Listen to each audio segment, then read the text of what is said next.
day sa lahat ng kung sino ba sila na nanonood at nakikinig.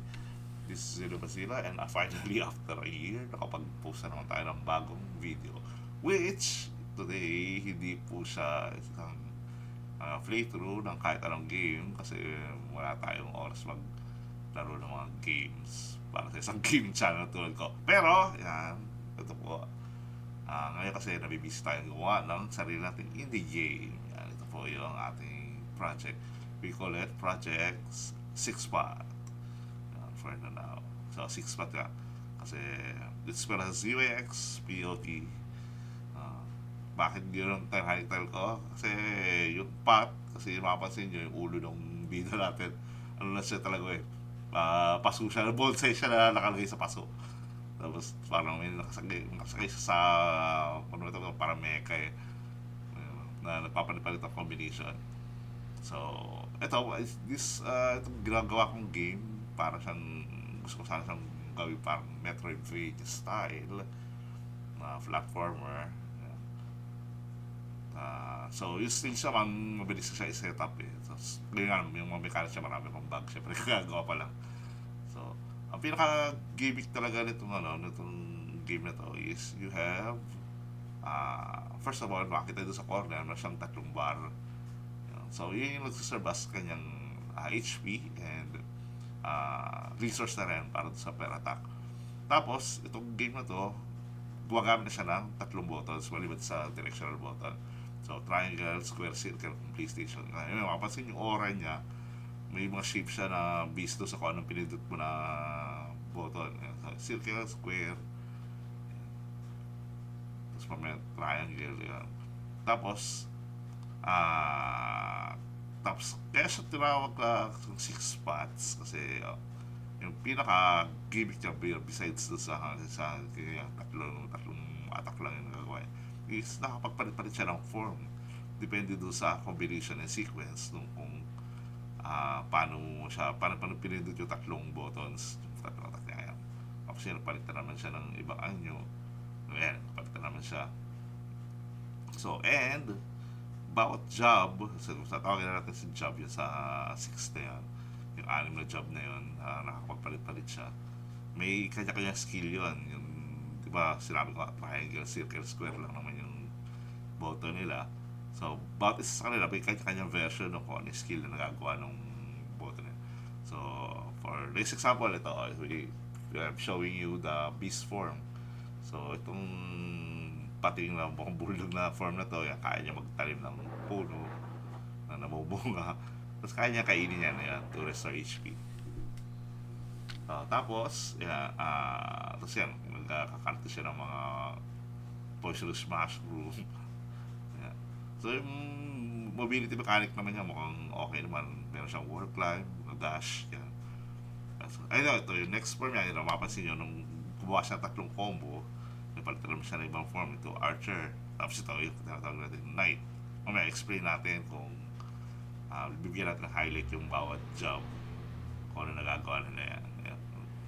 Pumunta naman siya sa pagiging beast. Gano'n siyang double job. Ito, i-report ko sa inyo yung current progress itong aking project. So, kung kaya nyo kung masuportahan, pwedeng i-share ng like itong video. And meron ka pala tayong Patreon, ipopost ko din sa baba ng link. So, ayan, let's start with the first form, yung knight. So, yung knight natin, yung basic ating form, melee attack. May directional button. Pag pinito mo yung triangle with the directional button, tumataga siya. Wala pa nga na animation eh. Wala ko hintay kayo sa animation niya. And yun, actually, ang dami pang bug. Hindi dumadamage eh. Minsan. And yung mga kalaban nyo, they can do the same. They have the same category ng attack, triangle, circle, square. So, yung yung system na yun, parang bato-bato topic yun. Parang pinaka-weapon triangle niya eh. Ayun, makita nyo ito, gumamit siya ng kaya square attack, which is the shuriken, parang boomerang. Ayan, you hold the square button and you can shoot the square. And pag pinindot mo yung pag titigil mo, titigil siya. Ayun, yun. Pag nag-dash siya dun sa doon siya, habang nakalabas yung shuriken, pwede siya mag-teleport. Ayan, so yun yung pinaka-gimmick nitong knight eh. Maliban sa yung melee attack niya. lunch siya. Next, ito yung ng beast form niya. Diba sabi ko nga sa inyo, nagtatalim siya ng puno. Kasi yung pinaka, kung basta, kung RPG to, yan yung pinaka-healer nyo. Tapos ginagawa niya, pag gumain siya ng ano, yan, nag-restore niya yung mga resources pag ginain niya yung mga prutas ng puno niya. Ito is mga pinagmamalaki kong invasion ko to, yung nagtatalim ng puno. Ito mo. Ganda na pagkakagano puno. And again, nagtatalim din siya ng mga kabuti. Pag yung buto na binabato niya, mapasin kasi yung puno galing sa buto pinatapon niya. Tapos pwede mo i-denote ito yung trick yun anytime. Ano, pinindit mo yung square, tapos pinindit mo ulit siya kung saan siya abutin, doon sa sasabog. Ngayon, pag pinindit mo siya sa walang lupa, magiging spore siya, sasabog siya, magiging siyang kabuti. Pag nasa lupa naman, magtatalim siya lang. And then, this next form is, tinatawag natin, the giant form. So, mapansin nyo, parang apat yung kamay niya. Sure, at siya, tumira siya ng tinatawag natin na yung kanyang voice projectile. Ito, may gimmick dito, voice projectile to. Din, tumatalbog siya sa pader, tapos pwede niyang kaisaluhin yung binuto niyang projectile. And, mapansin nyo, yan, nagburiricochet siya sa pader. Tapos napapalit ang kulay habang tumatalbog siya. Eh, dito, hindi niyo mapansin, pag sinasalo niya yung ano, actually, yung voice, yung echo, nagpapalit siya ng size, lumalaki siya ng konti. Ayan. Diyos, nang gawin ko sana snappy pa yung camera niya later. So, yeah, that's ang isa pang pinaka-gimmick talaga ng giant form is yan, kawakain niya gumawa ng mga crate. Nagdi-deploy siya ng mga shield, tapos pag pinagbaga mo yung mga shield, yan, may lalabas na blocks na kaya niya buhatin at iba to o ito yung direction. Ang impression, ang inspiration ko dito, syempre, di ba, mahilig kasi tayo manood wrestling. So, yan yung pinaka-wrestler natin. Tapos yung voice, di ba, yung boses, di ba, mga wrestler mahilig mag-promo. So, mga dadaldaling ka, tapos lumalakas sila kung are. Ayan, tapos yung mga shield, pwede mong gawing platform. Ayan, syempre, pinabagkasin sa isa yung blocker na. And yan, meron kang projector, pambato mo sa mga kalaban. Yan ang ating giant form, yan, pinato niya. So, yung bato ng ng giant, nakaano siya sa dashboard. So, ito, ipapakita sa inyo isang special mechanic ng voice. Yan, pinatalbog niya eh. Tapos, papaiba siya ng paiba ng kulay. Kasi pula na siya. Tapos yung brown. Yung last form yan, kulay itim. Doon mo siya dapat sasaluhin eh. Yung resource niya, medyo hindi para natin gumagana masyado eh. Ano ba? Eh, kung na itim, ayan, nakatama na gano'n siya kalaki. Nung hindi pa gumagana yung camera niya, sikip na siya doon sa camera, hindi mo nakita eh. Ginagawa ko, sinuzoom ko na lang. Adjust pa natin yan. Speed duration yan. Siyempre, hindi ka naman dapat malaki habang buhay. Gagawin natin yan later pag malaki siya kaya yung tumapak ng mga monster. Ito, yung next form, the dragon form. So, mability na yan, area maneuver, so kaya niya nilipad. Yun yung kanyang circle ability. Lumutan. So, yan, lumipad. Siya lang nakakalipad eh. Yan. Tapos yung kanyang triangle abilities, yung blitz, parang inspiration ko dyan sa Murawasa revert eh. So, gawin natin yan na pag nadadaanan yung mga kalaban, mamamatay, madadamage. Circle. Saka, isa pang ability ng kaya din niya bubuhat ng mga brick, ng mga crate, yan, tulad ng giant. Kaya din niya bumato. Ang kaiba nga lang, syempre, naililipad niya. Ngayon, wala. Yan, pwede niya buhat itong crate. Crate kasi tawag natin dyan sa mga cubes din. So, pwede niya bato. Eh, syempre, yung pinaka number one projectile yun is yung elemental breath. So, elemental breath, so, pag gamit ka pag depende sa direction mo, may tatlong elements yan eh. Fire, ice, saka yung lightning. So, fire pag neutral, ice pag up, and press down, you gain lightning. Tapos may epekto yan sa mga skill ng ibang forms. So, kaya niya palitan yung skill ng ibang forms pwede sa elemental breath na ginamit. So, yan yung pang-apat form. Now, we have the fifth form. Ito yung tatawag natin na Sage. So, obvious yung stage may umiikot sa kanya ng mga ano, kaya mabilis siya ma-identify. So, anong ability ng stage? So, gravity, kaya niyang mag-telekinesis ng mga bricks. Yan, di pa siya mabuhat eh. So, inspiration natin yung Ultra Hand sa Tears of the Kingdom ng Legend of Zelda. Yan. Dadash ka lang doon sa mga ano, sa mga crates. Pwede mong i-manipulate ko sa mo gusto. Ilagay yung mga cubes. Yan. Eh, pinaka-magician natin eh. Tapos, kaya niyang gumawa ng mga web. Ay, taga, aksidente natin na ano, naging beast. So, papakita ko kasi di rin naman natin magagamit yung mga skill ng Sage kung hindi tayo magtatanim ng puno. Ayun, kasi yung mga bungang yun, pag pinilit yung triangle, tapos nakatabi nyo yung mga bunga, pwede diba? Ayan, mapapunta sa kanya yung mga ano, yung mga mapupunta siya yung mga puno ng bunga. Ayan yan, may bag pa yun eh, na paayusin pa natin yan. Pag namatay kasi yung puno, nalalaglag din sa kanya yung mga ano eh, ikot-ikot yan. Tapos yan, gagawa pa natin ng maraming skill yan. Sa ngayon, ito pang landmine lang yung nagagawa niya. So, para natin gawin yan, nagawa na natin ng homing missile, saka mga meteor shower, basin sa fruits, yun, at sumabog. So, ito yung nakabuti, dati nakupulot natin yan eh, ayusin natin yan. So, yung number, triangle ability ng Sage. Ito yung square ability ng Sage, yung wire, kaya pinaka-grappling yung mechanics, yan. Ito, medyo may team kasi hindi gano'ng kita eh, pero dyan yan. Yung ano, yung wire na yan. Makita ko sa inyo, hindi kasi natin mapagmamalaki yung ability nito Sage pag wala tayong kalaban. Yan. So, yung wire na yan, pwede niya ikabit sa drop pader, tapos yan, hindi na makakadaan yung mga kalaban natin. So, dapat napapatid nila yan eh, pero syempre, pwede mo rin tirahin yung mga kalaban ng wire. Pwede mo sila ikabit sa sahig. Nag-crash yata tayo doon. Balik natin. And, okay. Tapos ito yung pinaka-final form niya, ano, yung shooter natin, yung Archer mode. So, yung pinaka-triangle attack niya, syempre yung pana. Tapos yung, speaking of pana ng ano, bago natin tuloy sa Archer, pakita ko muna sa inyo itong ability ng Siege Rope niya. Pag naglagay ka ng barrier ng rope, tapos ginamit yung Archer, tapos yung tumatalbog yung mga, ano, yung mga pana, yung nakahabol yung mga kalaban yan. So, yeah. So, proud invention yan, mga mechanic natin. Yan. Tapos ang ano, pumunta naman sa Siege. Yung Archer, kaya niya gumawa ng mga clones niya. So, ano, gumawa ng maraming clones, tapos pumana ka. Di siyempre yung mga Archer, yung mga clone yun, pumapana din. Yan. So, yung balik. Kasi maganda yung synchronicity ng Siege tsaka ng ano yun, tawag dito ng Archer. Pero yun, gagawin natin ng paraan na lahat sila may synchronicity sa isa sa bawat job. Ito naman yung natin giant. Bubula naman siya ng mga bricks.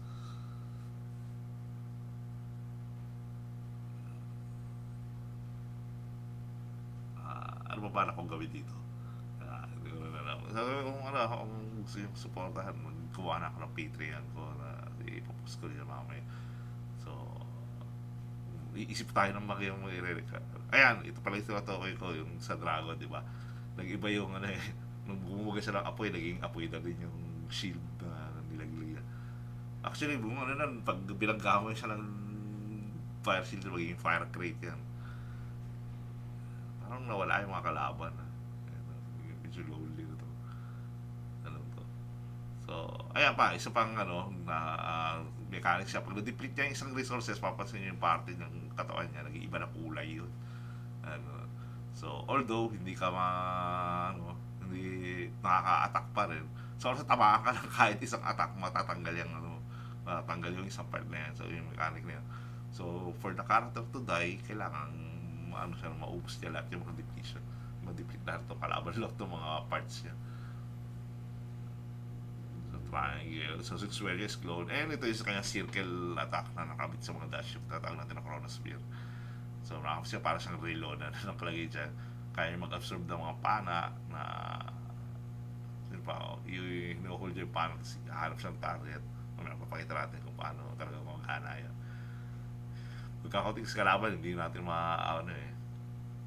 Kaya mag-set up sa Chronosphere, tanim ka doon, ayop, Eh, hindi natin nakita ang ano, isa. Lagi pa tayo sa chronosphere. Yung chronosphere nga pala, pag tumapat yung mga kalaban doon, nagiging pula, makapansin nyo. Pag tinamaan nyo, pag pinanan nyo, habang pula yung chronosphere, nasasabog yun. Kasi magdi-deliver ng damage sa mga kalaban. Ayan, napansin nyo, wala na tayong kamay sa kapaa. So, square na lang titira. Clue na lang yung kaya natin gawing attack.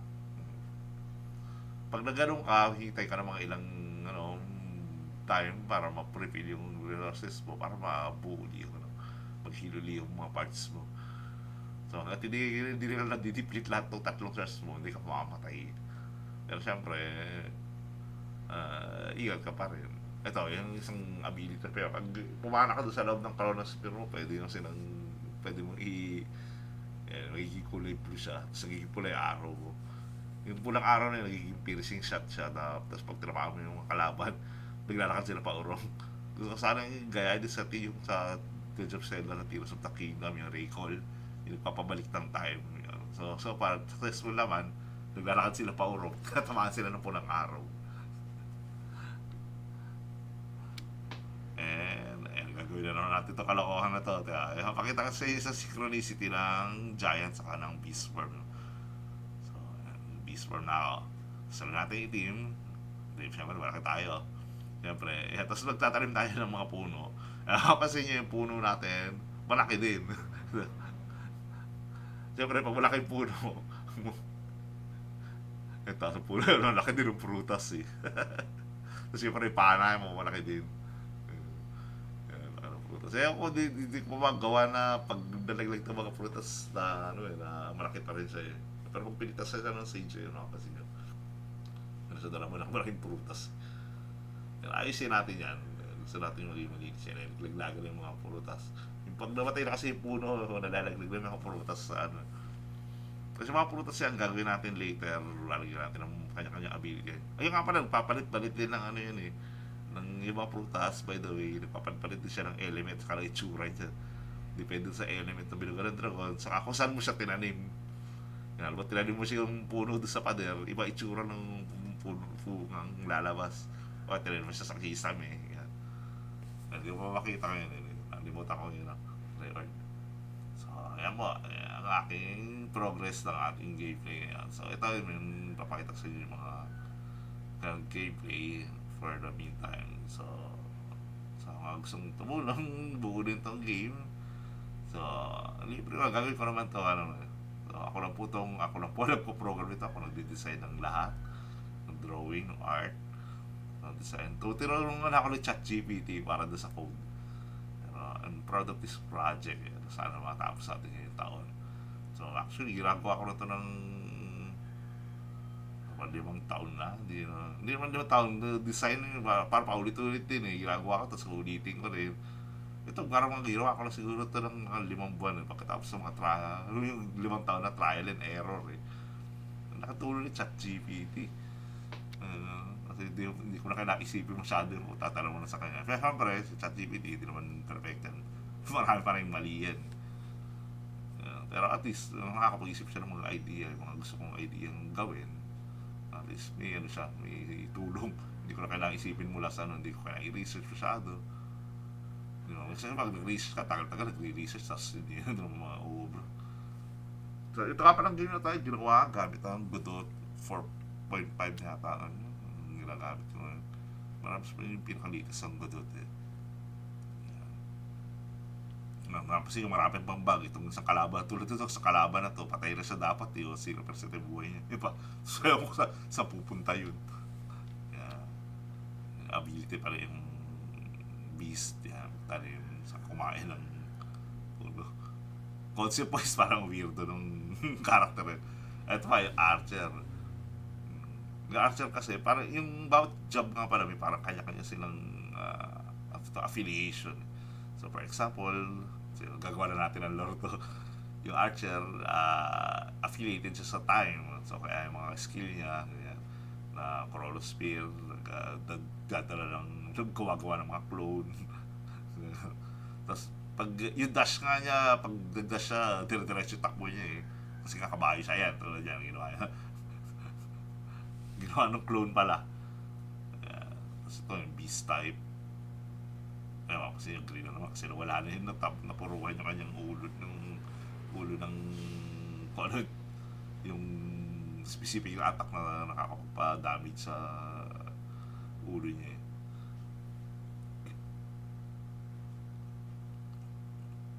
Tapos green na naman tayo, naging archer na naman tayo. Ayun, mapapansin nyo umuurong sila. Tapos naninilaw.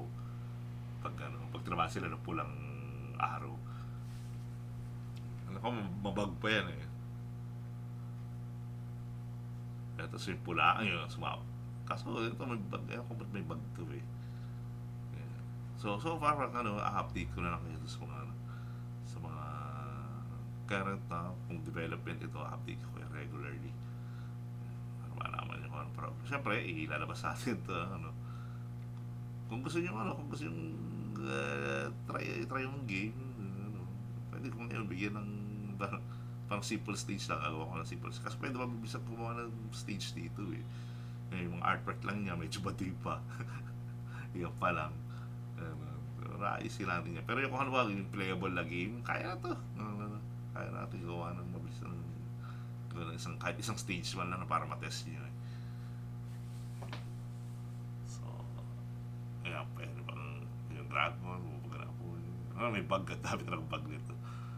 Pero sa kaya yung progress natin.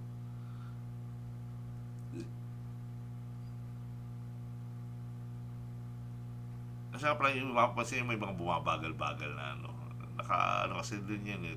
Sa mga mechanics yan eh. Na pag nag-i-aim ka, hinolve yung button, habang nakatalong ka, para mag-bullet time siya eh. Yung iba siya, hindi naman talaga system. Mapapansin niyo yung isang mechanic na combination ng siege ka ng archer. Tumatalbog yung bala niya doon sa lubid. Ito, isip pa natin ng paraan niya kung ba't may lubid sa ulo. So, dahil pa rin sa snipe, kuha ka ng clone. Patay yung mga kalaban eh. So, yun lang po. Yan ang ating current state of the game report. State of the game address. So, kayo comment na kayo sa baba kung may gusto nyo supportan tong project natin. Medyo mahaba pang mahaba journey pa to. Ang dami pa natin kailangan gawin. Marami pa rin mga mechanics na gustong idagdag eh. Pero so far, ito yung medyo workable mechanic, minimum bug and crashes. Okay, so with that, salamat sa kung sino ba sila na nanood at nakinig dito at yung mga gusto tumulong. This is Zeno Bazila signing off.